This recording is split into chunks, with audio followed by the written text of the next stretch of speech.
नमस्कार, आप देख रहे हैं न्यूज़ 24। मैं हूं आप सभी के साथ Vipnesh Mathur. Breaking with agenda में आप सभी का स्वागत है। महाराष्ट्र में राज ठाकरे का अल्टीमेटम खत्म होने के बाद आज अजान के सामने हनुमान चालीसा का पाठ शुरू हो चुका है। कांदिवली, नवी मुंबई में अजान के साथ लाउडस्पीकर से हनुमान चालीसा पढ़ी गई, बजाई गई। पहले सुनिए कैसे महाराष्ट्र में तनाव बढ़ाया जा रहा है, इस सियासत के पीछे क्या है।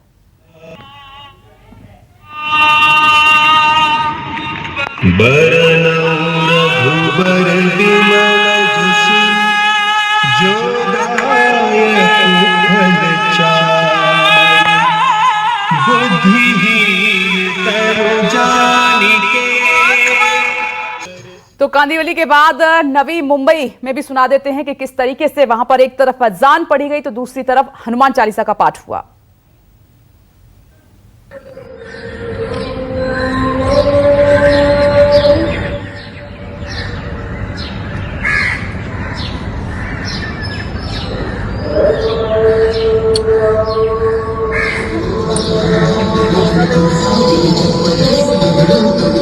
महाराष्ट्र नवनिर्माण जगतचा जय हो, सन्माननीय राष्ट्र ठाकरेंचा जय हो।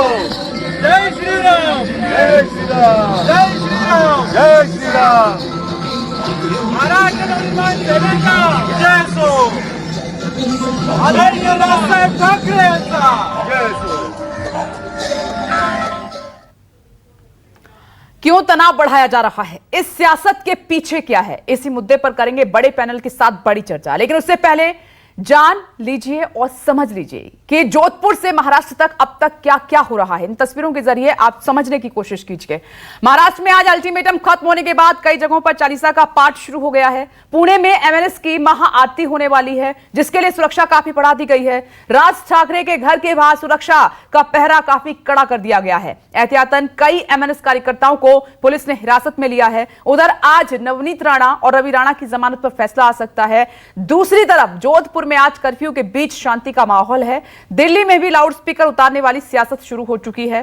तो कुल मिलाकर धर्म की सियासत से अभी राहत मिलती नजर नहीं आ रही है। जमीन पर अलग अलग शहरों में क्या हालात बने हुए हैं जानेंगे हमारी सहयोगी प्रभाकर मिश्रा, केजे श्रीवत्सन और इंद्रजीत सिंह से। मुंबई से लेकर जोधपुर तक अब तक क्या क्या हुआ है ये समझ लीजिए। सबसे पहले तो इंद्रजीत, पहले मुंबई की बात कर लेते हैं। ये जो अल्टीमेटम तो खत्म हो गया, ठीक है, अजान हुई तो हनुमान चालीसा का भी पाठ हुआ है।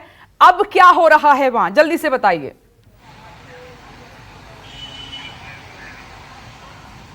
जी बिल्कुल, महाराष्ट्र में कुछ जगहों से इस तरह की तस्वीरें आई कि अजान के समय में हनुमान चालीसा पढ़ा गया। लेकिन अभी अगर पूरे महाराष्ट्र की बात करें तो अभी भी जो लॉ एंड ऑर्डर की सिचुएशन है बिल्कुल ठीक है। कहीं भी कोई किसी अप्रिय घटना की खबर नहीं है। इस वक्त हम मातोश्री के बाहर ही हैं और यहाँ पर देखिए कि पुलिस ने भारी सुरक्षा व्यवस्था की है। इसके अलावा अगर पूरे महाराष्ट्र की बात करें तो पूरे महाराष्ट्र में इसी तरह की सुरक्षा व्यवस्था है।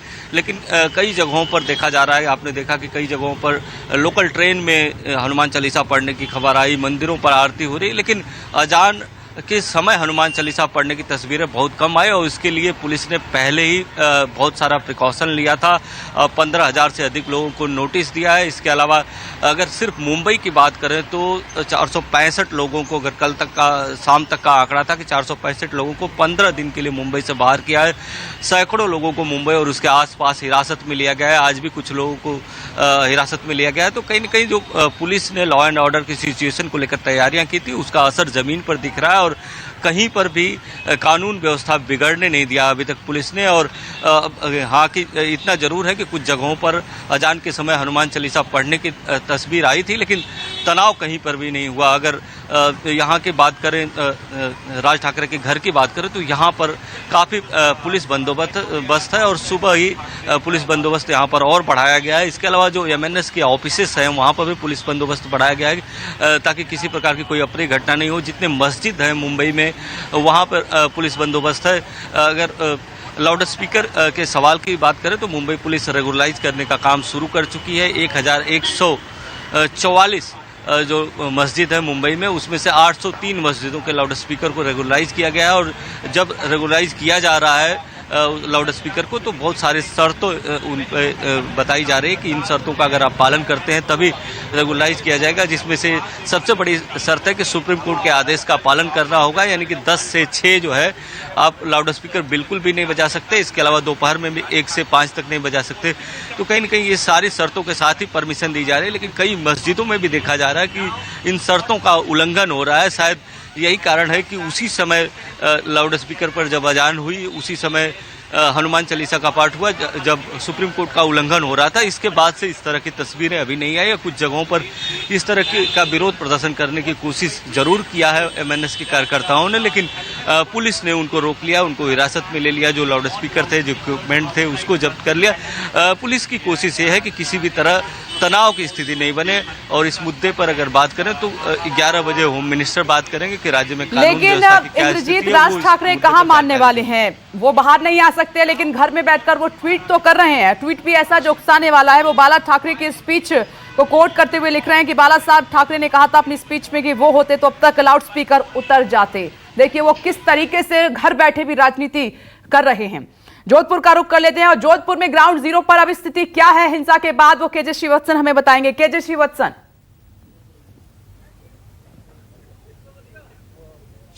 जी विपनेश, देखिए इस वक्त मैं उसी जालोरी चौक गेट पर मौजूद हूं जहां से बवाल की 2 दिन पहले शुरुआत हुई थी और उसके बाद पुलिस को आंसू गैस कर चलाना पड़ा, लाठी भांजनी पड़ी, तमाम तरह की बातें सामने आई। ये वही चौराहा है जिस पर झंडा चढ़ाने उतारने को लेकर विवाद हुआ था। इस चौराहे से यहाँ पर एक पुलिस स्टेशन है। ये पुलिस चौकी की दूरी बमुश्किल 10 कदम है, बावजूद इसके इतनी बड़ी घटना होगी।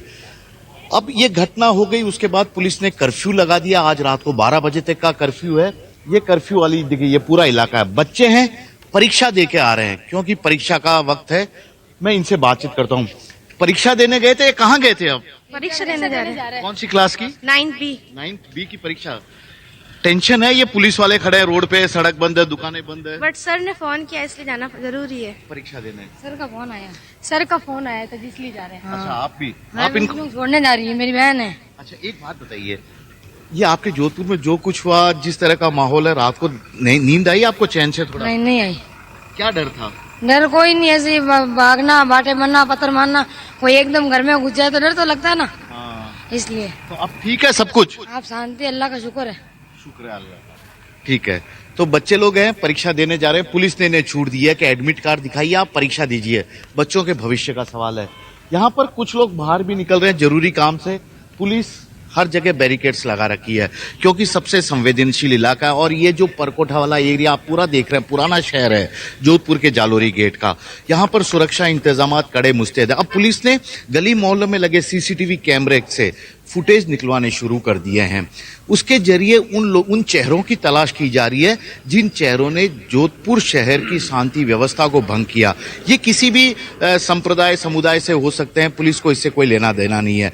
लेकिन मैच इस बात को लेकर किया जा रहा है कि परसों रात और कल सुबह के जो सीसीटीवी फुटेज है, 2 अलग अलग हिंसा की जो घटना हुई थी, उसमें कौन से सिमिलर चेहरे थे, उन्हें प्रायोरिटी के साथ गिरफ्तार किया जा रहा है। अब तक ऐसे 90 से भी ज्यादा लोगों को पुलिस ने गिरफ्तार कर लिया है। उनमें से ज्यादातर लोग हिरासत में भी है।